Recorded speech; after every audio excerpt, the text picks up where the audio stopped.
L6162 Hindi. अध्याय 601 विज्ञान और प्रौद्योगिकी समापन _2। नई प्रयोगशाला में यान क्यू ने अपने सामने हेलमेट जैसी वस्तु को देखा। उसकी आंखों में एक उत्सुकता भरी चमक दिखाई दी। यान फेई ने यान क्यू को इस हेलमेट की उत्पत्ति के बारे में समझाते हुए कहा, यान क्यू, कुछ बात है जो मैं तुमसे छिपा रहा हूं। एक जिज्ञासु बच्चे की नज़र से यान क्यू ने यान फेई को देखा, लेकिन उसे बाधित नहीं किया। यान फेई ने कहा, 2 साल पहले शंघाई की आपकी व्यावसायिक यात्रा से कुछ महीने पहले जब हमारी सभा हुई थी, मुझे एक अद्भुत अनुभव हुआ और मुझे एक एलियन सभ्यता द्वारा पृथ्वी पर छोड़ी गई 3 वस्तुएं मिली। ये हेलमेट उनमें से एक है। यान क्यू ने हेलमेट लिया, उसकी जांच की, लेकिन कुछ भी असामान्य नहीं पाया। उसने पूछा, तो ये हेलमेट किसी एलियन सभ्यता द्वारा पृथ्वी पर छोड़ा गया है? क्या बाकी 2 चीजें आपके विचार नियंत्रित हवाई जहाज और अंतरिक्ष भंडारण उपकरण हैं? यान फेई ने यान क्यू को केवल सार्वभौमिक अंतरिक्ष की वस्तुओं को पुनः प्राप्त करने की क्षमता दिखाई थी और यान क्यू को ड्रोन में चढ़ने दिया था। उसने यह उम्मीद नहीं की थी कि यान क्यू इन दोनों वस्तुओं के वास्तविक उद्देश्यों को एक संक्षिप्त अवलोकन के बाद समझ पाएगा। इसके अलावा परग्रही सभ्यता के सामने यान क्यू का शांत व्यवहार, जो किसी ने पहली बार सुना हो, ने यान फेई को विस्मित कर दिया। ऐसा लग रहा था कि अनजान दुनिया की खोज के अलावा यान क्यू की रुचि किसी और चीज में नहीं जगा सकती थी।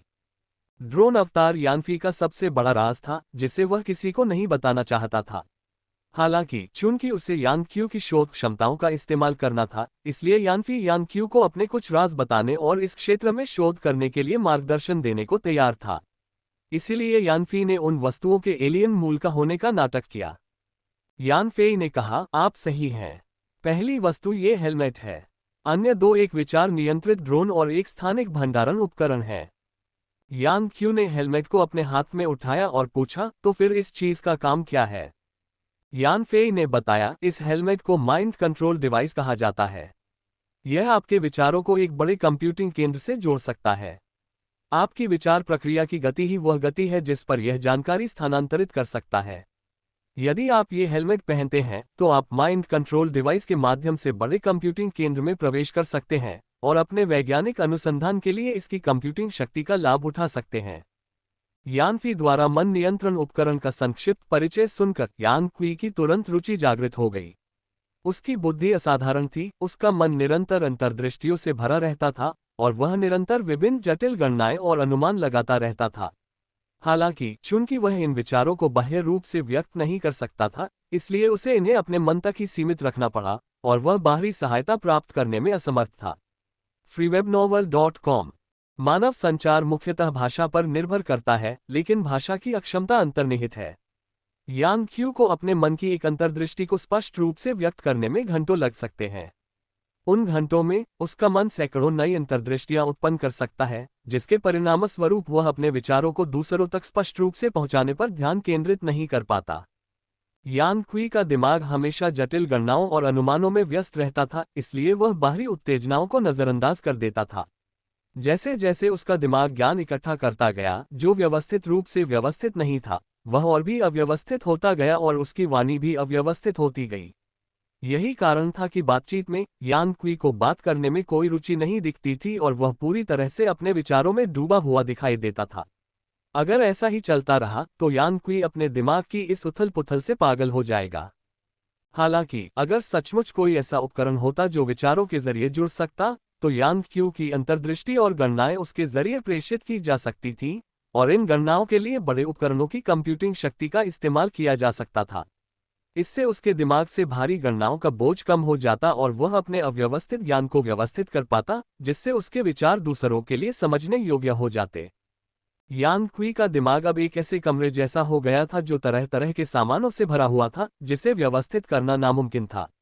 इसके अलावा उसमें लगातार नई चीजें जुड़ती जा रही थीं। अगर उसे रोका न गया तो कमरा फट ही जाएगा। लेकिन अब एक नया कमरा उभर आया था जहां यान क्वी के कमरे का सारा सामान अस्थायी रूप से जमा हो जाता था, जिससे उसे अपनी चीजें छांटने और व्यवस्थित करने की जगह मिल जाती थी। सामान बहुत ज्यादा लग रहा था, लेकिन असल में उसमें से ज्यादातर एक ही श्रेणी का था और उसे एक साथ रखा जा सकता था।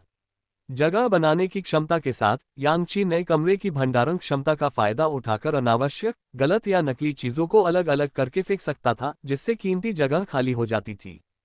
फिर इन चीजों को व्यवस्थित करने के बाद उन्हें अपने निजी कमरे में वापस रखने पर पता चलता कि काफी जगह खाली हो गई थी।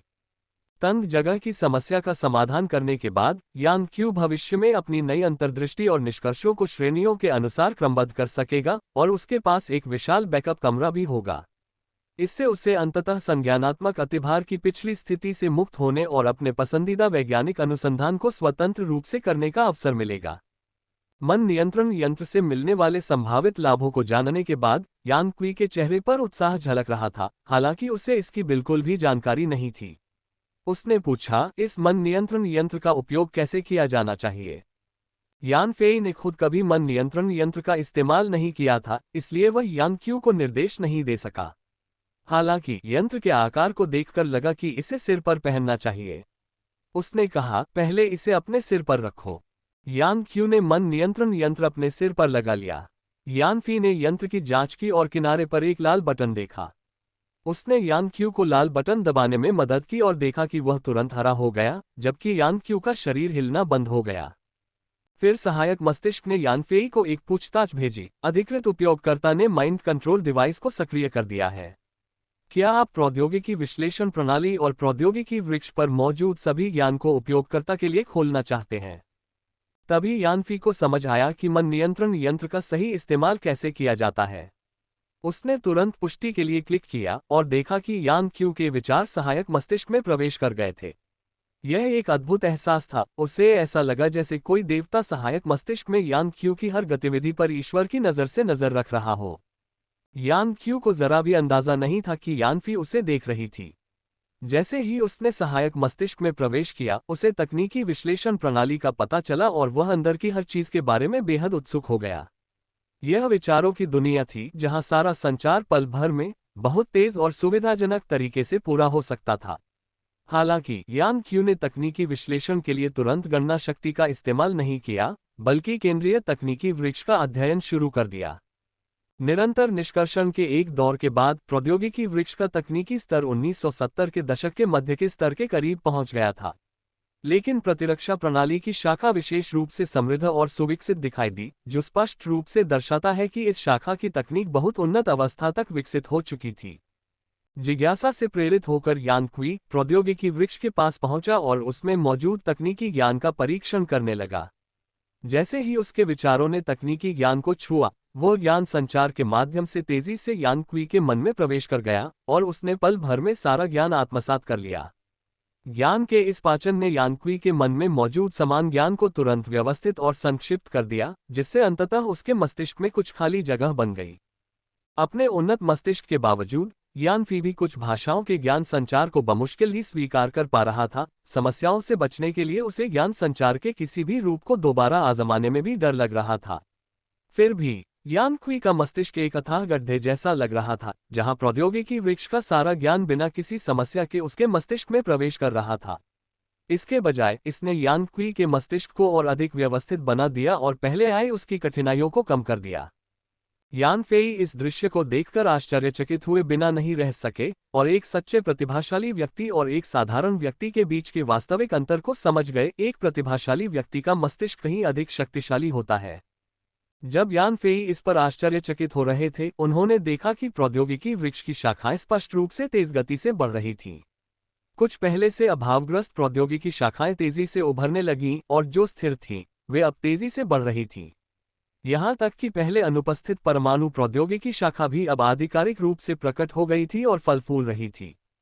जैसा कि पता चला, प्रौद्योगिकी वृक्ष का अध्ययन करने के बाद यान क्यू ने प्रौद्योगिकी विश्लेषण प्रणाली के संचालन सिद्धांतों को तुरंत समझ लिया था।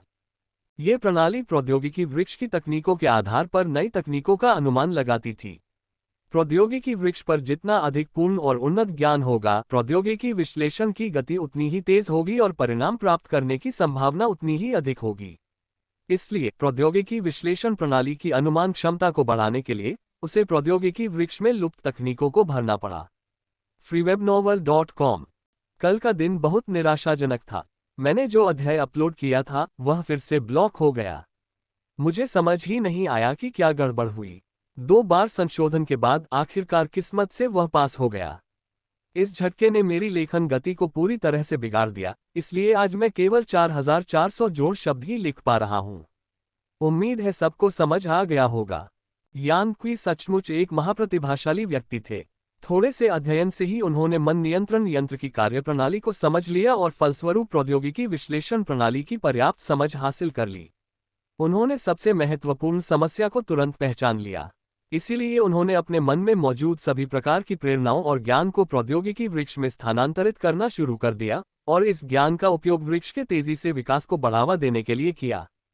यान क्वी के मन में प्रेरणाओं और वैज्ञानिक ज्ञान का एक विशाल और जटिल समूह था। वह पहले ही उनके बीच अंतर करने में असमर्थ हो चुका था। इसलिए वह उन्हें केवल सामूहिक रूप से प्रौद्योगिकी वृक्ष में स्थानांतरित कर सकता था, जिससे वृक्ष की शक्तिशाली संश्लेषण क्षमता उन्हें व्यवस्थित तकनीकी ज्ञान बिंदुओं में परिवर्तित कर सके, जो वृक्ष के विकास के लिए पोषक तत्वों का काम करते हैं। जैसे ही प्रेरणाएं और ज्ञान मन नियंत्रण यंत्र द्वारा प्रौद्योगिकी वृक्ष तक पहुंचाए गए, वृक्ष ने उन्हें शीघ्रता से व्यवस्थित ज्ञान बिंदुओं में बदल दिया और उन्हें वृक्ष पर शाखाओं और पत्तियों के रूप में प्रकट कर दिया। फिर ये ज्ञान बिंदु यान क्वी के मन में वापस आ गए, जिससे उसका अव्यवस्थित ज्ञान एक पूर्ण चक्र में व्यवस्थित हो गया। जैसे जैसे ये प्रक्रिया जारी रही, यान क्वी का मन, जो ज्ञान से भर जाने के कगार पर था, खालीपन महसूस करने लगा। उसके विचार अधिकाधिक व्यवस्थित होते गए, अब पहले जैसा अव्यवस्थित नहीं रहा। मन नियंत्रण उपकरण ने अपना अद्भुत कार्य प्रदर्शित किया। यान क्यू और प्रौद्योगिकी वृक्ष के बीच सूचनाओं का आदान प्रदान पूरी तरह से विचारों के माध्यम से हुआ। यह मन का आदान प्रदान अत्यंत तीव्र था। यान क्यू लगातार अपनी मानसिक सामग्री को प्रौद्योगिकी वृक्ष की शाखाओं और पत्तियों में परिवर्तित करता रहा, जिससे वृक्ष की प्रणाली समृद्ध होती गई। ऐसा लग रहा था मानो यान क्यू के मन में ज्ञान की कोई कमी नहीं थी। वह एक साथ कई तकनीकी प्रणालियों के ज्ञान को प्रतिबिंबित करते हुए एक साथ कई कार्य भी कर सकता था, जिससे वृक्ष का व्यापक विकास हो रहा था। freewebnovel.com तकनीकी निष्कर्षण प्रणाली में यान क्यू के कार्यों को ईश्वरीय दृष्टि से देखने के बाद यान फी को अंततः यान क्यू के मन में नियमित रूप से व्याप्त अराजकता का एहसास हुआ। उसका मस्तिष्क न केवल असाधारण रूप से अस्त व्यस्त था, बल्कि उसकी गणना क्षमता भी अत्यंत प्रबल थी, लगभग एक सहायक मस्तिष्क के स्तर तक पहुंच गई थी। यान क्यू के पूर्ण संचरण के तहत तकनीकी रूपांतरण के लिए तकनीकी वृक्ष की क्षमता अचानक अपनी सीमा तक पहुंच गई, जिसके परिणामस्वरूप लगभग एक प्रणाली क्रैश हो गई, जो यान क्यू के मस्तिष्क की विशाल गणना क्षमता के बारे में बहुत कुछ कहता है। जैसे ही यान क्यू ने मन नियंत्रण उपकरण का इस्तेमाल किया, सहायक मस्तिष्क की गणना क्षमता उच्च भार पर काम करने लगी और ड्रोन के ऊर्जा बिंदु तेजी से कम होने लगे। खपत की इस दर से ड्रोन के प्रतिदिन के 2 करोड़ ऊर्जा बिंदु 10 घंटे से ज्यादा समय में समाप्त नहीं हो जाते। दूसरे शब्दों में, यान क्यू मन नियंत्रण उपकरण का इस्तेमाल करते हुए प्रति घंटे 20 लाख ऊर्जा बिंदु खर्च कर रहा था। यान फेई प्रौद्योगिकी वृक्ष की तीव्र वृद्धि देखकर प्रसन्न था। हालांकि ऊर्जा बिंदुओं की खपत दर की गणना करने के बाद वह यान क्यू पर पड़ने वाले शारीरिक तनाव को लेकर थोड़ा चिंतित हुआ।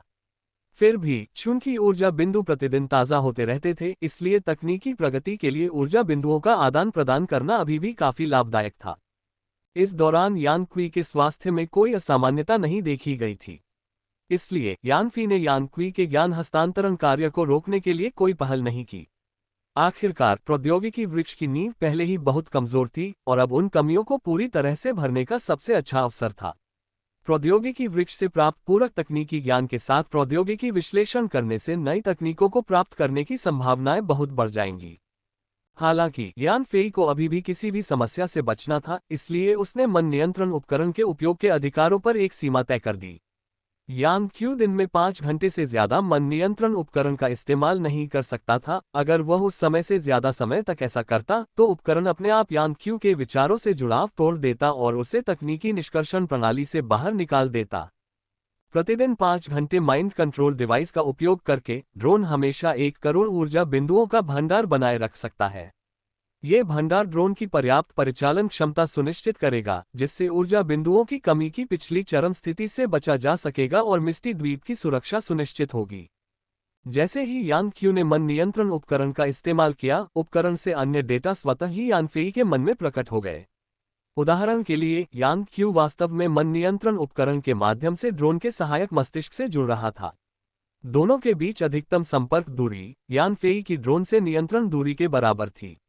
जब तक मन नियंत्रण उपकरण यान फेई की प्रभावी नियंत्रण दूरी के भीतर था, तब तक वह सहायक मस्तिष्क से जुड़ सकता था, लेकिन उस सीमा से आगे वह स्वाभाविक रूप से संपर्क स्थापित नहीं कर सकता था। 5 घंटे बाद मन नियंत्रण उपकरण ने स्वचालित रूप से कनेक्शन पोर्टल बंद कर दिया और यान क्यू के विचार अपने आप में लौट आए। जब उसने आंखें खोली तो उसके चेहरे पर एक प्रसन्नतापूर्ण भाव प्रकट हुआ। विचारों के माध्यम से सूचनाओं के आदान प्रदान के इस हालिया अनुभव ने यान क्यू को पहली बार उत्साह का अनुभव कराया था, और इस आदान प्रदान ने उसके मन की ज्ञान प्रणालियों को भी शुद्ध कर दिया था। यान क्यू दूसरों से संवाद करने में असमर्थ था, इसलिए कोई भी उसे समझ नहीं पाता था। इस मन नियंत्रण उपकरण ने उसे तकनीकी अनुमान प्रणाली से पूरी तरह जुड़ने में मदद की, जिससे ये सुनिश्चित हुआ कि प्रणाली उसके सभी विचारों को समझ सके। हालांकि उसे समझने वाली प्रणाली केवल एक विशाल संगणन प्रणाली थी, फिर भी यह यान क्यू को बेहद उत्साहित करती थी। इस समय तक अगर यान फी यान क्यू को भगा भी देती तो भी वह इस जगह को छोड़ना नहीं चाहता था। तकनीकी वृक्ष की शाखाएं और पत्तियां प्रचुर मात्रा में फलने फूलने लगीं, लेकिन यान क्वी द्वारा तकनीकी वृक्ष के तकनीकी ज्ञान को आश्चर्यजनक गति से बढ़ाने के बावजूद 5 घंटों में ही वृक्ष का औसत तकनीकी स्तर पिछली दुनिया के 1980 के दशक के स्तर तक पहुंच पाया। यान क्वी के मन में ज्ञान का संगठन अभी शुरू ही हुआ था। हालांकि जब तक यान क्वी मन नियंत्रण यंत्र का उपयोग करता रहा, बहुत ही कम समय में वह वृक्ष को गति प्रदान कर देता और अपने मन की उथल पुथल को पूरी तरह से सुलझा लेता। जब यान क्यू ने पहली बार माइंड कंट्रोल डिवाइस का इस्तेमाल किया तो उसने अनजाने में खुद पर जरूरत से ज्यादा जोर लगा लिया, जिससे उसे मानसिक थकान महसूस हुई। डिवाइस हटाने के बाद उसे नींद आने लगी और उसके पास गहरी नींद में जाने के अलावा कोई चारा नहीं बचा। हालांकि अगले दिन यान क्यू पूरी तरह से ठीक हो गया था और उसने उत्सुकता से यान फी से माइंड कंट्रोल डिवाइस देने का अनुरोध किया ताकि वह एक बार फिर टेक्नोलॉजी ट्री पर ज्ञान प्रणाली को पूरक बना सके। freewebnovel.com 5 घंटे बाद जब मन नियंत्रण उपकरण बंद हो गया, यान क्यू ने एक बार फिर प्रौद्योगिकी वृक्ष की कई शाखाओं को भर दिया, जिससे औसत तकनीकी स्तर 1980 के दशक के आरंभ से मध्य तक पहुंच गया, जबकि उसके दिमाग में ज्ञान और अधिक व्यवस्थित हो गया। इस तरह यान क्वी ने नियमित रूप से हर दिन प्रौद्योगिकी वृक्ष के तकनीकी स्तरों को पूरा किया। जब आधा महीना बीत गया और यान क्वी के माता पिता लू पिनपिन द्वारा भेजे गए परिवहन जहाज द्वारा मिस्टी द्वीप पहुंचे, तब तक प्रौद्योगिकी वृक्ष का औसत तकनीकी स्तर 21वीं सदी के पहले दशक के मानक तक पहुंच चुका था। हालांकि इस बिंदु तक प्रौद्योगिकी वृक्ष को पूरा करने की प्रगति धीमी हो गई थी। आखिरकार जितनी ऊंची चढ़ाई होती, प्रौद्योगिकी वृक्ष पर उतनी ही अधिक शाखाएं होती और ज्ञान का आयतन भी उतना ही अधिक होता। यान क्यूई की असाधारण क्षमताओं के बावजूद संपूर्ण ज्ञान में महारत हासिल करना असंभव था, इसलिए इस बिंदु के बाद अधिकांश ज्ञान वास्तव में प्रौद्योगिकी विश्लेषण प्रणाली द्वारा ही निकाला जाता था। यान क्वी के नेतृत्व में पूर्व तकनीकी आधार के साथ प्रणाली द्वारा बड़ी संख्या में वैज्ञानिक और तकनीकी सिद्धांतों का निष्कर्ष निकाला गया, जिससे प्रौद्योगिकी वृक्ष में रिक्त स्थान भरने का कार्य जारी रहा। यान क्वी की देखरेख में प्रौद्योगिकी विश्लेषण प्रणाली अधिकांश अवरोधों से बच गई और अपनी वास्तविक क्षमताएं प्रदर्शित करने लगी। लगभग हर क्षण बड़ी मात्रा में विज्ञान और प्रौद्योगिकी का निष्कर्ष निकाला गया और प्रौद्योगिकी वृक्ष में जोड़ा गया। बाहरी दुनिया में इन वैज्ञानिक और तकनीकी उपलब्धियों को प्राप्त करने में बहुत अधिक जनशक्ति, संसाधन और समय लगता, लेकिन प्रौद्योगिकी विश्लेषण प्रणाली में जब तक आधार ठोस था और निष्कर्ष की सही दिशा निर्धारित थी, इस वैज्ञानिक ज्ञान को प्राप्त करना बहुत आसान हो गया। तकनीक की तेज प्रगति को देखकर यान फेई खुद को उसकी तुलना में अक्षम महसूस कर रहा था। तकनीकी विश्लेषण प्रणाली उसके पास काफी समय से थी, लेकिन उसने शायद ही कोई प्रभावशीलता दिखाई थी। फिर भी जब यान क्यू ने इसका संचालन किया तो इसने तुरंत अपनी अद्भुत क्षमताएं प्रदर्शित की और महत्वपूर्ण शोध परिणाम प्राप्त किए। वास्तव में पेशेवरों के हाथों में पेशेवर उपकरण अपनी सबसे अधिक प्रभावशीलता प्रदर्शित कर सकते हैं। freewebnovel.com जब लू पिनपिन शंघाई से यान क्वी के माता पिता को ले गई तो उसने यान क्वी की असली स्थिति नहीं बताई, इसलिए यान क्वी के माता पिता भारी मन से मिस्टी द्वीप पहुंचे। उन्हें यह देखकर आश्चर्य हुआ कि उनका बेटा जो लापता था वहां पहुंच गया था। हालांकि अब यान क्वी अपनी पुरानी मूर्खतापूर्ण शक्ल में लौट आया था, वह सुरक्षित था और उसकी वाणी अब पहले से कहीं ज्यादा सुरीली हो गई थी। यान क्यू के माता पिता के मिस्टी द्वीप पर पहुंचने के बाद यान फेई ने यान परिवार के रहने के लिए अपने घर के पास एक घर की व्यवस्था की। साथ ही उनकी सुरक्षा के लिए यान फेई ने उनकी सुरक्षा के लिए सुरक्षा कर्मियों की एक टीम भी भेजी। यान क्यू के लिए बिल्कुल नई प्रयोगशाला वह जगह थी जिसे यान फेई सबसे ज्यादा महत्व देते थे और मिस्टी आइलैंड के निर्माण के दौरान इसे प्राथमिकता दी गई थी। इसलिए जब अन्य इमारतें अभी निर्माणाधीन थीं, तब ये प्रयोगशाला पूरी हो चुकी थी और निरीक्षण में पास हो चुकी थी। अंदर के प्रायोगिक उपकरण लगभग पूरी तरह से स्थापित हो चुके थे और यान फेई ने यान क्यू के वैज्ञानिक अनुसंधान में सहायता के लिए शंघाई से काफी संख्या में अनुभवी शोधकर्ताओं को भी यहां भेजा था।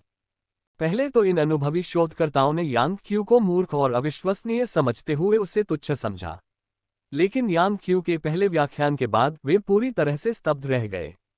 यान क्यू ने जो कुछ भी सिखाया उसका अधिकांश भाग उनकी समझ से परे था, लेकिन जो कुछ उन्होंने समझा उससे उनके कई पुराने सवालों का समाधान हो गया।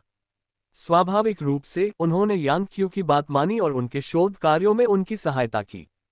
मन नियंत्रण उपकरण पहनकर यान क्यू न केवल तकनीकी अनुमान लगा सकता था, बल्कि वह सहायक मस्तिष्क का उपयोग करके नेटवर्क जगत में प्रवेश कर सकता था और विभिन्न प्रकार के डेटा और जानकारी एकत्र कर सकता था। वह प्रयोगशाला के मुख्य नियंत्रण कंप्यूटर तक पहुंचकर अपने शोधकर्ताओं को शोध कार्य भी सौंप सकता था। इनमें से अधिकांश शोध कार्य अत्याधुनिक तकनीक से संबंधित थे, जिनसे शोधकर्ताओं ने यान क्यू के मार्गदर्शन और निर्देशन में बहुत कुछ सीखा, जिससे उनकी तकनीकी साक्षरता में उल्लेखनीय वृद्धि हुई। शंघाई में बची ड्रीम लेबोरेटरी अब महत्वहीन हो चुकी थी। उसके कुलीन सदस्यों को मिस्टी द्वीप पर स्थानांतरित कर दिया गया था और अब केवल एक होल ही बचा था। उनका शोध केवल बुनियादी था, जिसका उद्देश्य दूसरों को धोखा देना था। यान फेई ने अपना सारा ध्यान मिस्टी द्वीप की प्रयोगशाला पर केंद्रित कर दिया था। यह प्रयोगशाला यानक्वी के इर्द गिर्द केंद्रित थी और अन्य सभी कर्मचारी पूरी तरह से यानक्वी के लिए सहायक कर्मचारी के रूप में काम करते थे।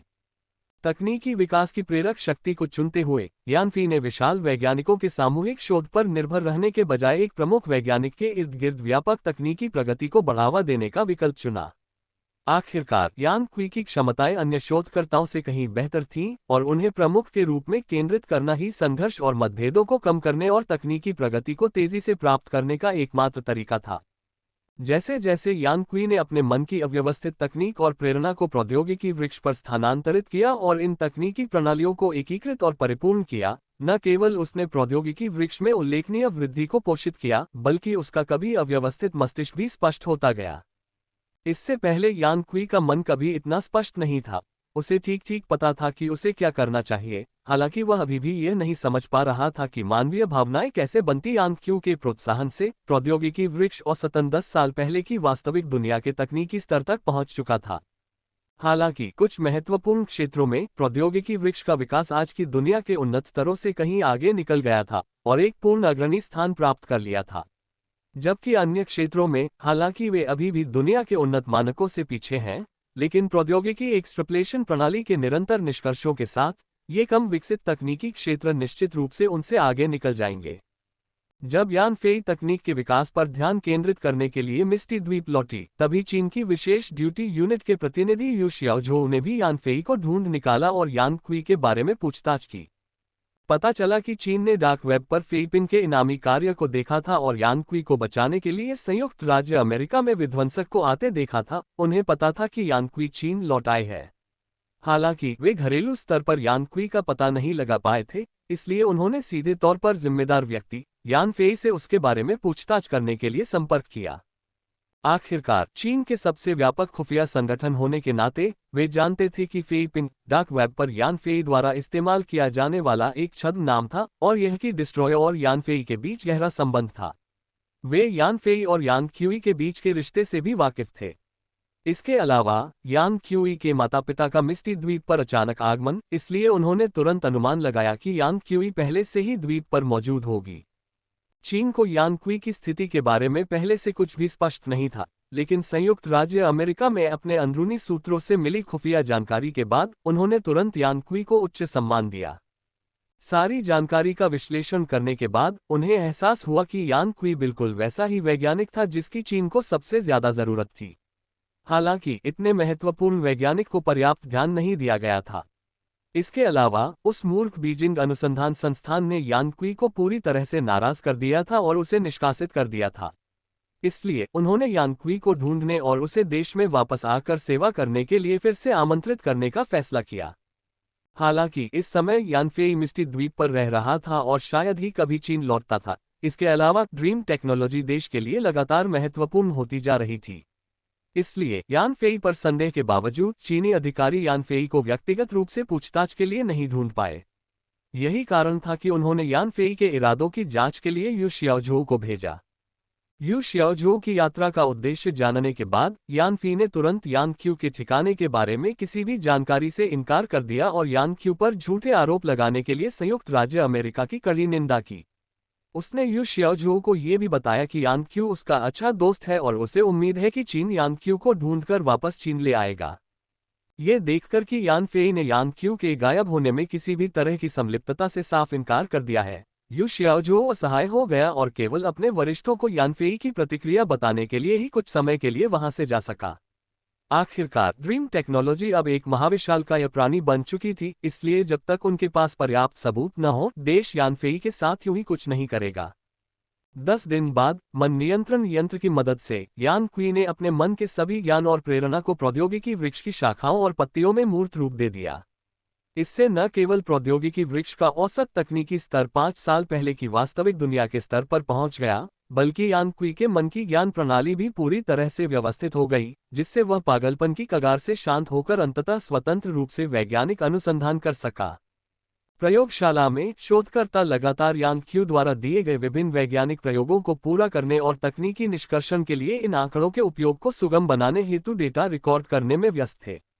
इस बीच प्रयोगशाला के मुख्य नियंत्रण कक्ष में यान फेई यान क्यू के साथ संवाद कर रहा था। यान क्यू ने कहा, यान फेई, मेरा सैद्धांतिक ज्ञान अब काफी हद तक तैयार है, लेकिन तकनीकी निष्कर्षण की गति धीमी होती जा रही है। इसलिए मुझे कुछ सैद्धांतिक ज्ञान पर वैज्ञानिक प्रयोग करने के लिए सबसे व्यापक और उन्नत प्रयोगशाला स्थापित करनी होगी। विशिष्ट प्रायोगिक आंकड़े प्राप्त करने के बाद ही हम आगे की तकनीक का निष्कर्ष निकाल सकते हैं। हालांकि मिस्टी द्वीप पर प्रयोगशाला स्थापित हो चुकी थी, लेकिन उसके उपकरण पूरी तरह से पूरे नहीं थे। आखिरकार कुछ उच्च स्तरीय उपकरण चीन की क्रय क्षमता से बाहर थे, जिससे कई खामियां रह गईं। कुछ वस्तुनिष्ठ कारण भी थे जिनकी वजह से प्रयोगशाला में अनुसंधान की गति सीमित हो गई थी, इसलिए यान क्यू ने ऐसा अनुरोध किया। यान फेई थोड़ा परेशान हुआ और बोला, लेकिन मिस्टी द्वीप पर हालात अभी खराब हैं, वे आपकी आवश्यकताओं को पूरा नहीं कर सकते।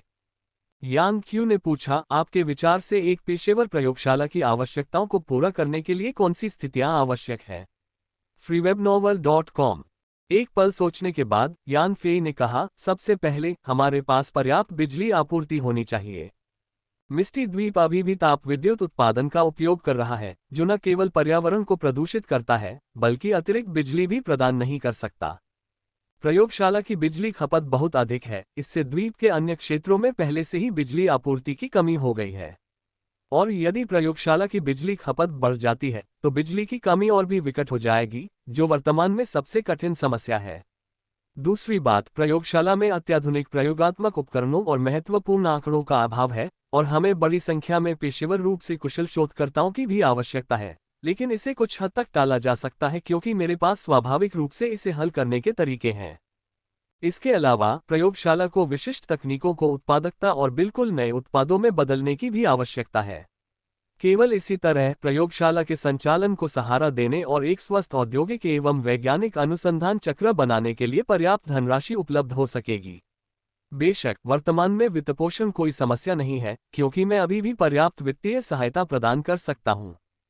इस पर विचार करने के बाद यान क्यू ने कहा, तो आप कह रहे हैं कि एक पेशेवर प्रयोगशाला बनाने के लिए हमें अभी भी बहुत कुछ करना है। पहला और सबसे जरूरी कदम बिजली की समस्या को हल करना है, क्या ये सही है? यान फेई ने कहा, हाँ, बिजली की समस्या इस समय सबसे गंभीर समस्या है। यह न केवल आपकी प्रयोगशाला के संचालन के लिए महत्वपूर्ण है, बल्कि हमारे पूरे मिस्टी द्वीप के विकास में भी बाधा है। मिस्टी द्वीप पर स्थित ताप विद्युत संयंत्र अपनी पूरी क्षमता पर काम कर रहा था। द्वीप की बिजली आपूर्ति सुनिश्चित करने के लिए यान फेई ने बड़ी संख्या में डीजल जनरेटर भी चालू कर दिए थे, लेकिन द्वीप पर बिजली आपूर्ति अभी भी तनावपूर्ण स्थिति में थी। इसलिए बिजली सबसे जरूरी समस्या बन गई थी, जिसका समाधान यान फेई को करना था। freewebnovel.com।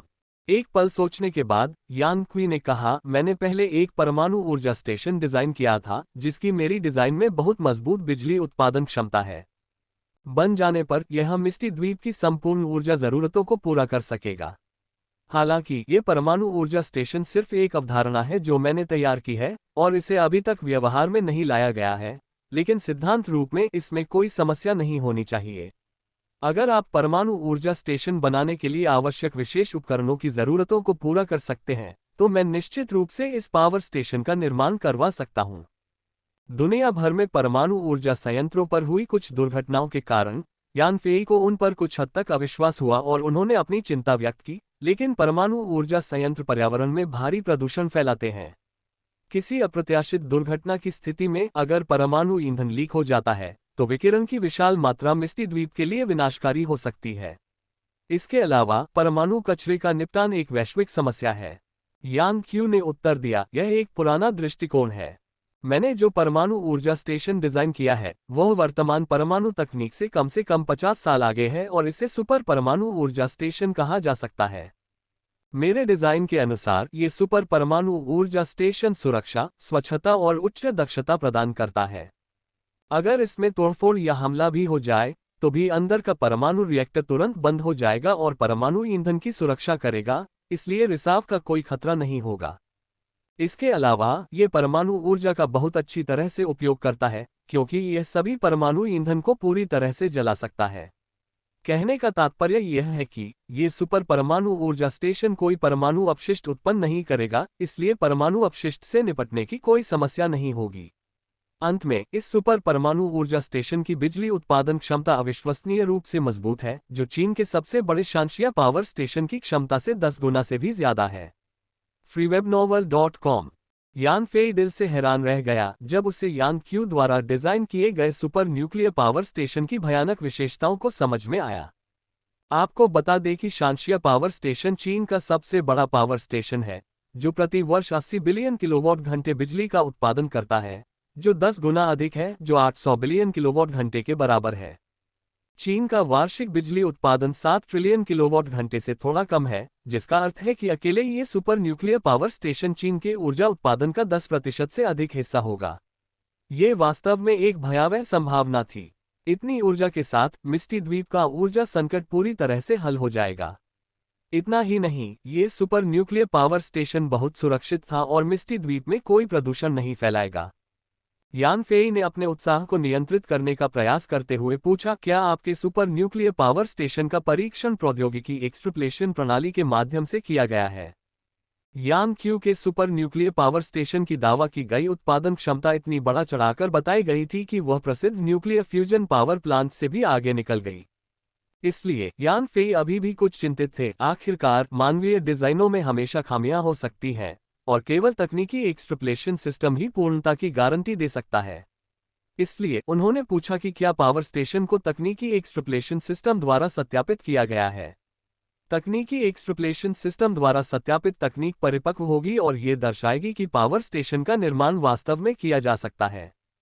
यान क्यू ने अपना सिर हिलाया और कहा, यह मेरी एक पूर्व अवधारणा है और इसे प्रौद्योगिकी एक्सट्रपलेशन प्रणाली के माध्यम से परीक्षण नहीं किया गया है।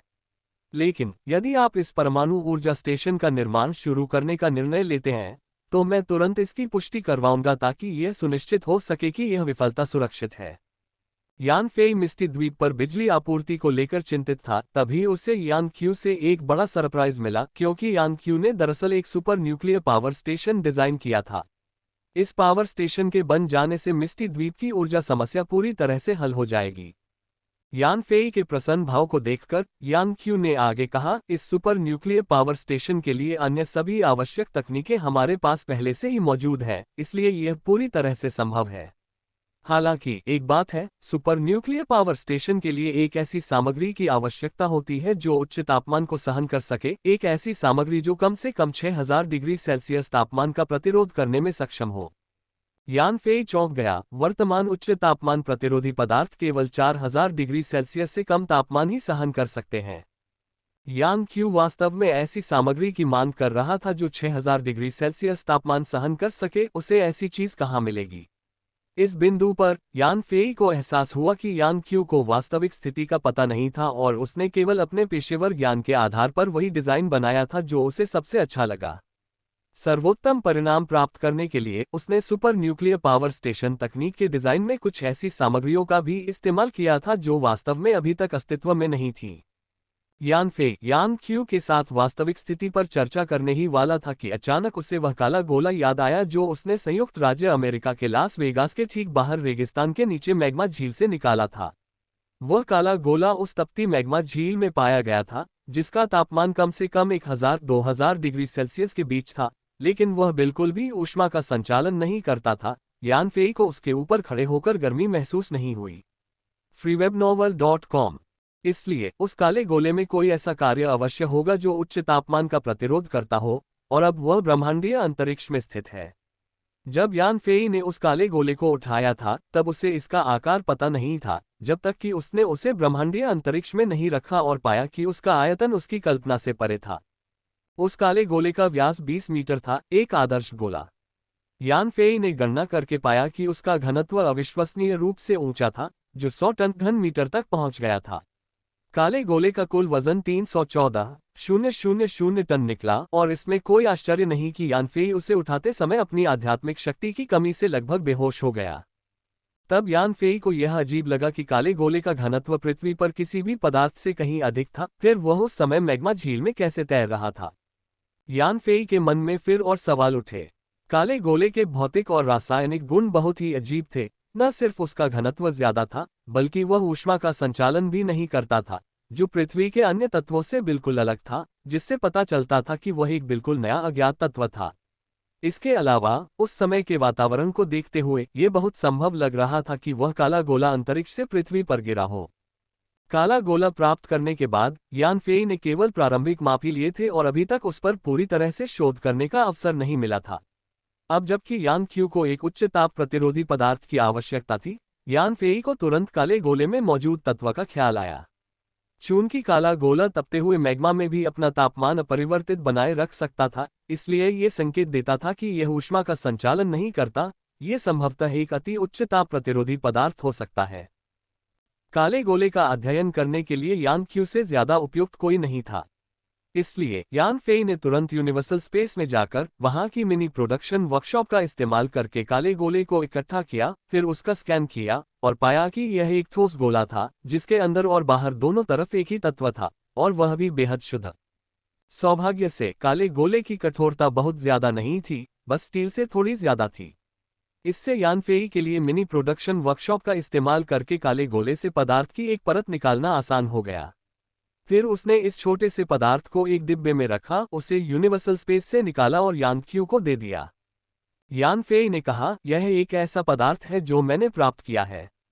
इसका घनत्व बहुत ज्यादा है और यह ऊष्मा का संचालन नहीं करता। आप इसका बारीकी से अध्ययन करके देख सकते हैं कि यह क्या है और क्या इसका उपयोग ऊष्मा प्रतिरोधी पदार्थों में किया जा सकता है। freewebnovel.com। यान क्यू ने डिब्बा उठाया और उसमें थोड़ा सा काला पाउडर पाया। काला पाउडर ज्यादा तो नहीं था, लेकिन बहुत भारी था, कम से कम 5 या 6 किलो वजन का लग रहा था। उसकी तुरंत दिलचस्पी बढ़ गई। बाकी सब बातों को एक तरफ रखते हुए भी सिर्फ उसका अद्भुत घनत्व ही बता रहा था कि वह पदार्थ असाधारण था। यान क्यूई ने कहा, मैं इस काले पाउडर का विस्तृत अध्ययन करूंगा और सुपर न्यूक्लियर पावर स्टेशन के लिए प्रौद्योगिकी का सत्यापन भी करूंगा। बोलने के बाद यान क्यूई काले पाउडर पर शोध करने के लिए सीधे अपनी प्रयोगशाला में चला गया और यान फेई को पीछे छोड़ दिया।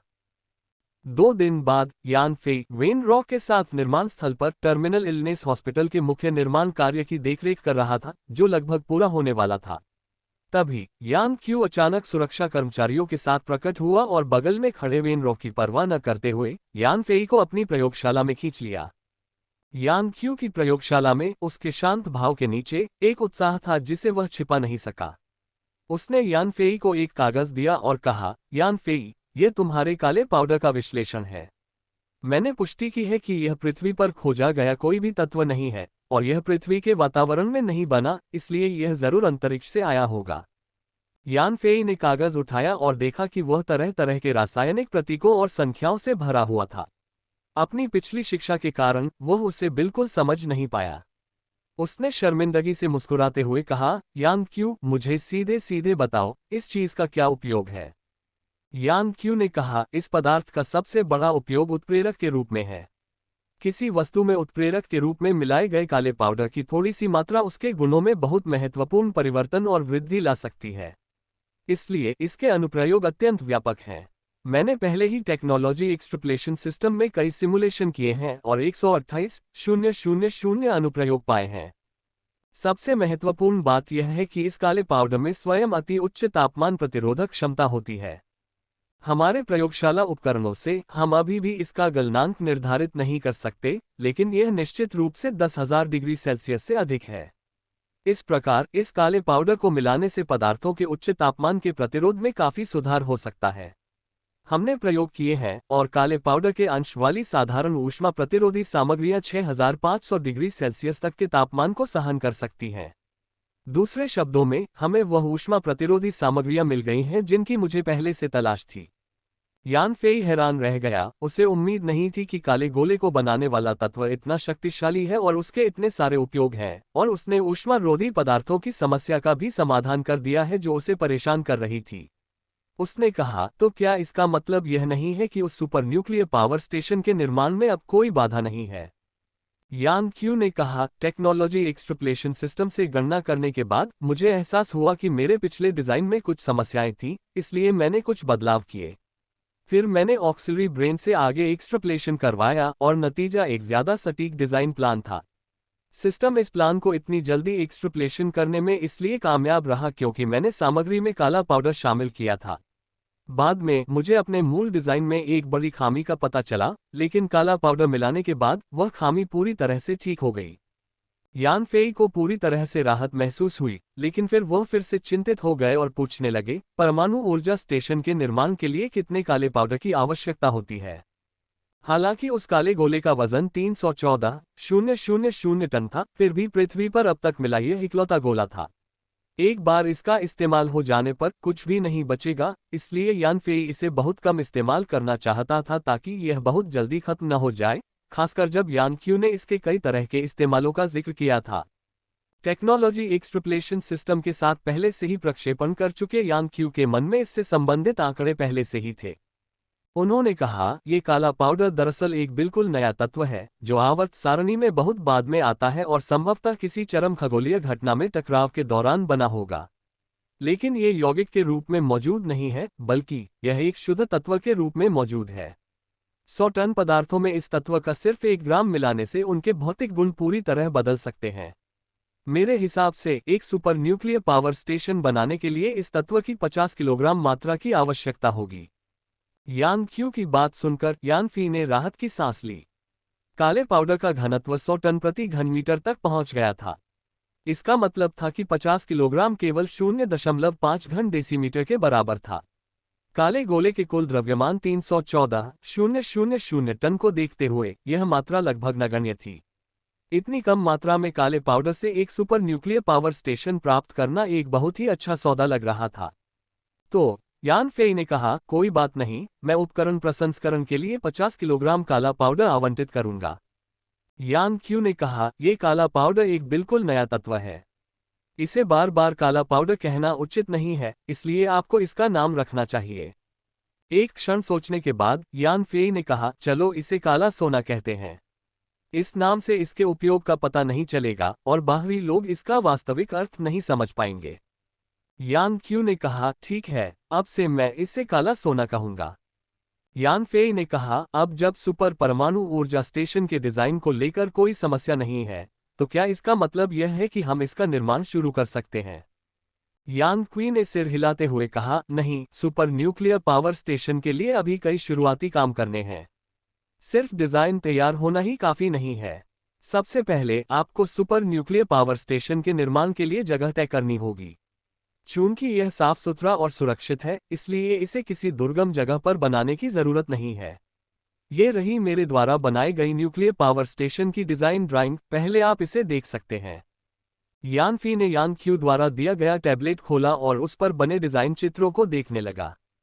चूंकि यान क्यू के पास मन नियंत्रण उपकरण था, इसलिए वह सहायक मस्तिष्क से जुड़कर अपने विचारों और कल्पनाओं को प्रसारित कर सकता था और फिर सहायक मस्तिष्क के माध्यम से प्रयोगशाला में कंप्यूटर टर्मिनलों से जुड़कर अन्य शोधकर्ताओं को अपने विचार कंप्यूटर पर दिखा सकता था ताकि वे तुरंत उसकी आवश्यकताओं को समझ सकें और उसके निर्देशों का पालन कर सकें।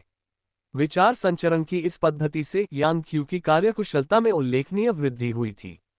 freewebnovel.com परमाणु ऊर्जा स्टेशन का ये डिजाइन चित्र भी सहायक मस्तिष्क द्वारा टैबलेट पर स्थानांतरित किया गया था। यान क्यू ने सुपर परमाणु ऊर्जा स्टेशन की संरचना को चिन्हित किया था।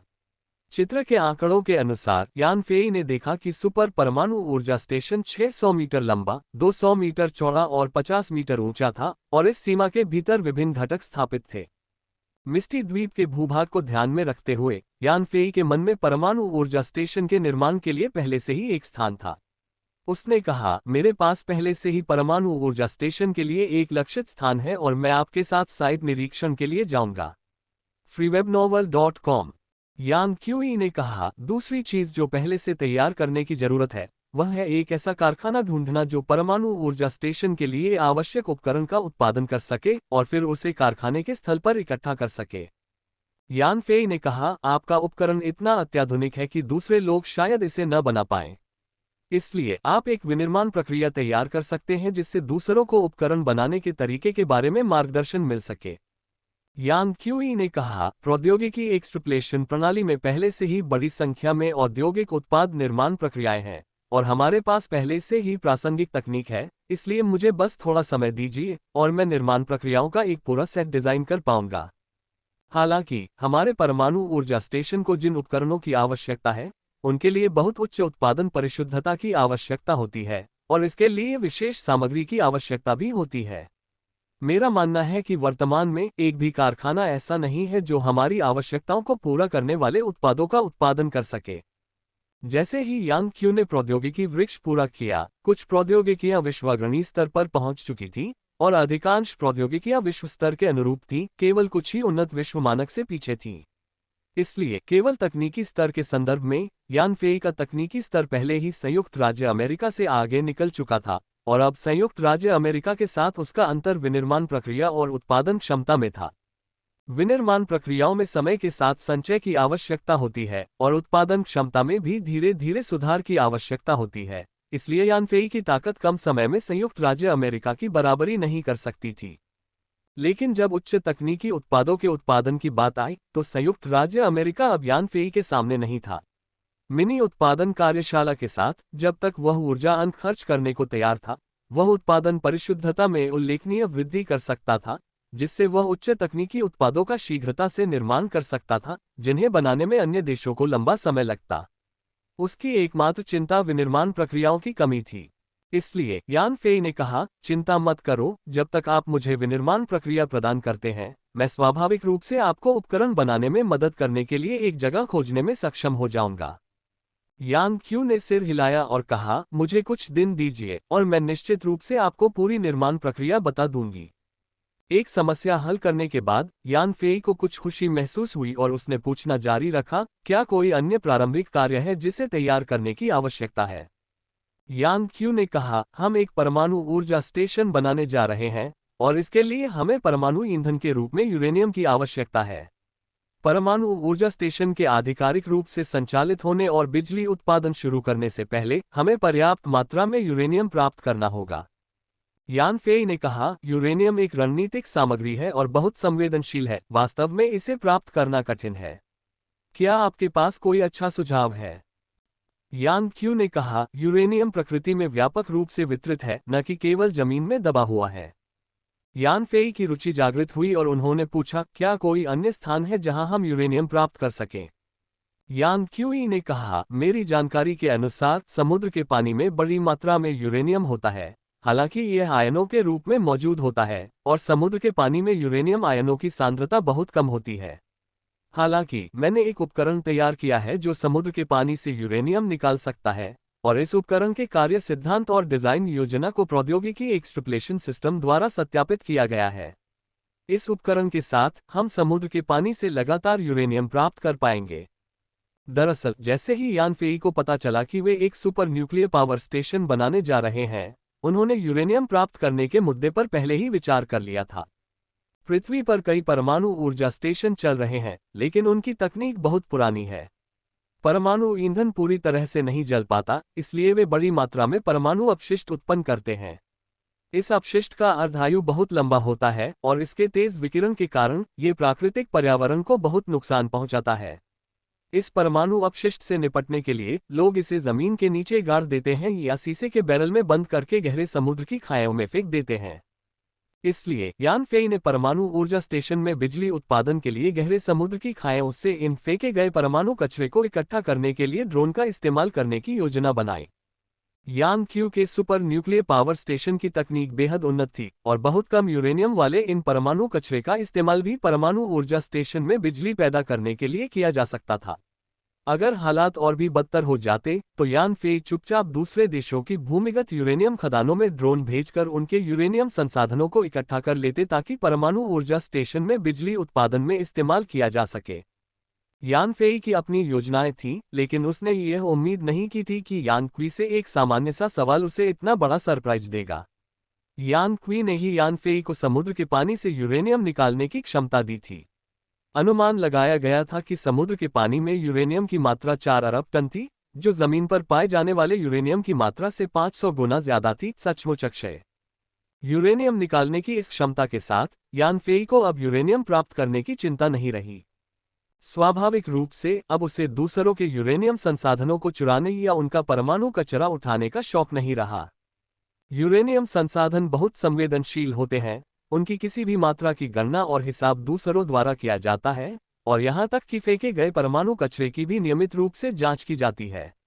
अगर कमी पाई जाती तो निश्चित रूप से दुनिया भर में खोज शुरू हो जाती, जिससे मिस्टी द्वीप के लिए परेशानी खड़ी हो सकती थी।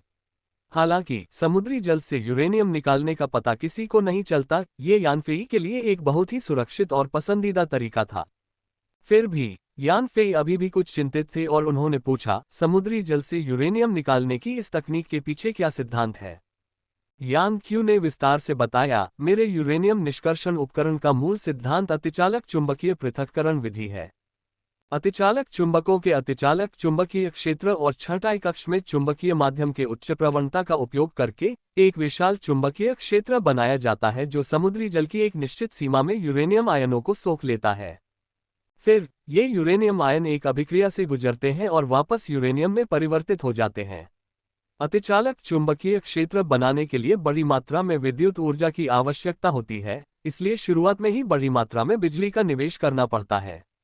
हालांकि एक बार जब हमारा सुपर न्यूक्लियर पावर स्टेशन चालू हो जाएगा और हमें स्टेशन की बिजली आपूर्ति मिल जाएगी, तो हमें बिजली की कमी की चिंता नहीं करनी पड़ेगी। उन्होंने बताया, चूंकि यह केवल यूरेनियम आयनों को ही अवशोषित करता है, अन्य तत्वों को नहीं, इसलिए अपचयन के बाद प्राप्त यूरेनियम की शुद्धता 95% - 98% के बीच होगी।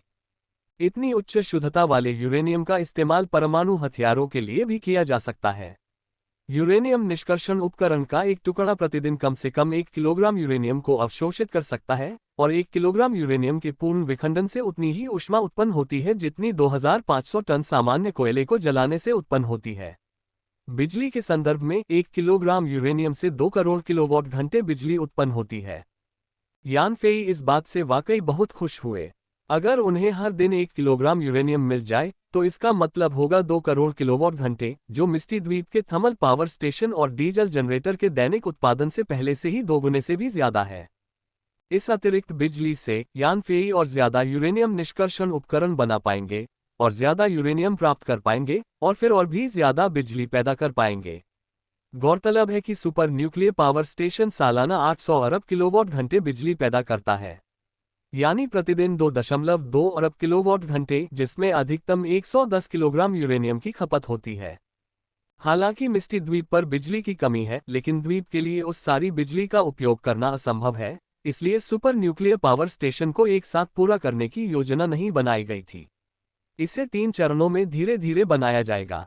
हालांकि पहला चरण पूरा होने के बाद यह मिस्टी द्वीप की बिजली की जरूरतों को लंबे समय तक पूरा कर सकेगा। पहले चरण के बाद स्टेशन प्रतिदिन लगभग 10 से 20 किलोग्राम यूरेनियम की खपत करेगा। यान फेई की खुशी का एक और कारण उच्च सांद्रता वाले यूरेनियम तक उसकी पहुंच थी, जिसका इस्तेमाल सीधे हथियारों के लिए किया जा सकता था। इसका मतलब था कि अब वह परमाणु हथियार बनाने में सक्षम था। उसने पहले भी संयुक्त राज्य अमेरिका को भारी नुकसान पहुंचाया था, इसलिए उसे लगातार उनके प्रतिशोध की चिंता रहती थी। हालांकि संयुक्त राज्य अमेरिका रूस की तरह परमाणु खतरों का बखान नहीं करता, लेकिन वास्तव में अमेरिका की परमाणु क्षमताएं दुनिया में सबसे मजबूत हैं। अमेरिका परमाणु हथियारों के खतरों का बखान इसलिए नहीं करता क्योंकि उसकी पारंपरिक सैन्य शक्ति पहले से ही पृथ्वी पर किसी पर भी भारी पड़ सकती है, जिससे परमाणु हथियार महज दिखावा बनकर रह जाते हैं। लेकिन अगर यान फेई ने दबाव डाला तो वे निश्चित रूप से परमाणु हथियारों का अपना तुरुप का पत्ता खेलेंगे। चूंकि मिस्टी द्वीप मुख्य भूमि से बहुत दूर है, इसलिए अगर यहाँ परमाणु विस्फोट भी होता है तो मुख्य भूमि पर इसका प्रभाव ज्यादा गंभीर नहीं होगा। मिस्टी द्वीप को नष्ट करने के लिए शायद कुछ ही परमाणु हथियारों की जरूरत होगी। यान फेई इस डर से बेहद सतर्क था कि कहीं अमेरिका उस पर कुछ परमाणु हथियार न दाग दे।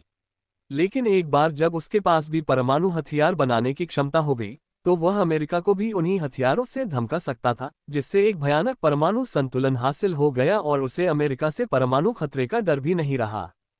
यान फेई ने यह उम्मीद नहीं की थी कि समुद्री जल से यूरेनियम निकालने की कोशिश करके यान क्यू ने उन्हें परमाणु हथियार बनाने के लिए आवश्यक कच्चे माल की आपूर्ति की थी, जिससे संयुक्त राज्य अमेरिका से परमाणु खतरा समाप्त हो गया।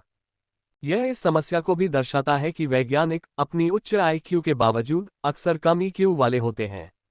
अपने शोध को सुविधाजनक बनाने के लिए वे कभी कभी विनाशकारी शक्तियों वाली चीजें बनाते हैं। बाद में जब इन आविष्कारों के अन्य उपयोगों का पता चलता है तो ये दुनिया के लिए एक बड़ा खतरा बन सकते हैं। इसलिए वैज्ञानिक अनुसंधान को स्वीकार्य सीमाओं के भीतर ही किया जाना चाहिए, अन्यथा यह मानवता के लिए एक आपदा का संकेत हो सकता है। यान क्यू को अपने यूरेनियम निष्कर्षण उपकरण के यान फेई पर पड़ने वाले गहरे प्रभाव का अंदाजा नहीं था, इसलिए उन्होंने आगे कहा, यूरेनियम निष्कर्षण उपकरण के निर्माण के लिए ब्लैक गोल्ड और अत्यंत सटीक विनिर्माण क्षमताओं की भी आवश्यकता होती है, लेकिन इसकी जरूरतें सुपर न्यूक्लियर पावर स्टेशन की जरूरतों से थोड़ी कम कठोर हैं। मैं आपके लिए विनिर्माण प्रक्रिया संकलित कर सकता हूं और आप किसी से इसे बनवा सकते हैं। यान फेई ने कहा, अच्छा, मैं आपकी निर्माण प्रक्रिया का इंतजार करूंगा। अगर दुनिया के सभी उच्च तकनीक वाले देश अपने पुराने मतभेदों को भुलाकर इस परियोजना पर शोध के लिए सहयोग भी करें, तो भी 10 साल के भीतर एक कृत्रिम व्हेल बनाना असंभव होगा। हालांकि यान क्यूई के शानदार डिजाइन, मिनी प्रोडक्शन वर्कशॉप की अत्याधुनिक उत्पादन क्षमता और ब्लैक गोल्ड एलिमेंट के अचानक उभरने से मिस्टी आइलैंड का तकनीकी स्तर कई डिग्री ऊपर उठ गया, जिससे ऐसे शक्तिशाली स्वचालित उपकरणों का डिजाइन और निर्माण संभव हो सका। कृत्रिम व्हेल के संचालन सिद्धांत और निर्माण प्रक्रिया को समझने के बाद यान फेई का आत्मविश्वास बढ़ता गया। फिर बिना देर किए उसने कृत्रिम व्हेल के निर्माण के लिए आवश्यक कच्चे माल की सूची शंघाई में लू पिनपिन को भेज दी और उसे संसाधनों की व्यवस्था करने का निर्देश दिया।